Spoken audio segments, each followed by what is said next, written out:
la început, într-o zi de vară. Rapidul nostru s-a născut într-un local de școală.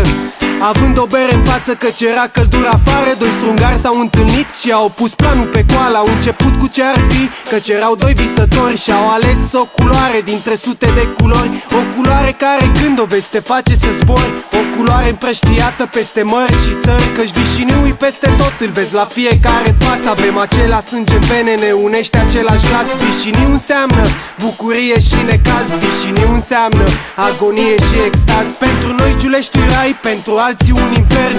Inimi sar din piept pe glasul roților de tren. Dăm tot pentru culori, precum pancul pe teren. Punem practică, te rog, ce-ai să auzi pe refren. Poartă fularul pe stradă, în metrou sau în troleu. Poartă fularul la bine, însă mai ales la greu. Urlă de fericire și zâmbește când ești trist, fii întotdeauna mândru că ești rapidist.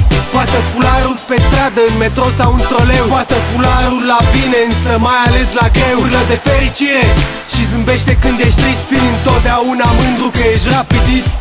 Rapidul e o poveste pe care nu ascultă nimeni. Hai să facem o poveste pe care să o asculte toți, căci rapidul ne menține pe vecie pe toți tineri. Este o dovadă clară că atunci când vrei poți. De la Neacostea la Rică, de la Gheară la Maftei, duce mai departe visul început în 23. De la Baratchi la Țără, de la Neagu la Goanță, ne amintim de trecut având viitor în față. Voi ce în teren purtați acum tricou al vișiniu, amintiți-vă că spiritul nostru e încă viu. Nu vă cerem să fiți oameni, fiindcă sunteți mult mai mulți. Sunteți cei ce reprezintă pe rapidul nostru sfânt. Voi acum sunteți prezentul, dar prezentul-i trecător. Suntem muritori cu toții, rapidul-i nemuritori. Trebuie să stăm uniți și mândri și asta în fața tuturor. Hai să umplem stadionul și apoi să cântăm în cor. Poartă fularul pe stradă, în metrou sau în troleu. Poartă fularul la bine, însă mai ales la greu. Urlă de fericire și zâmbește când ești trist, fii întotdeauna mândru că ești rapidist.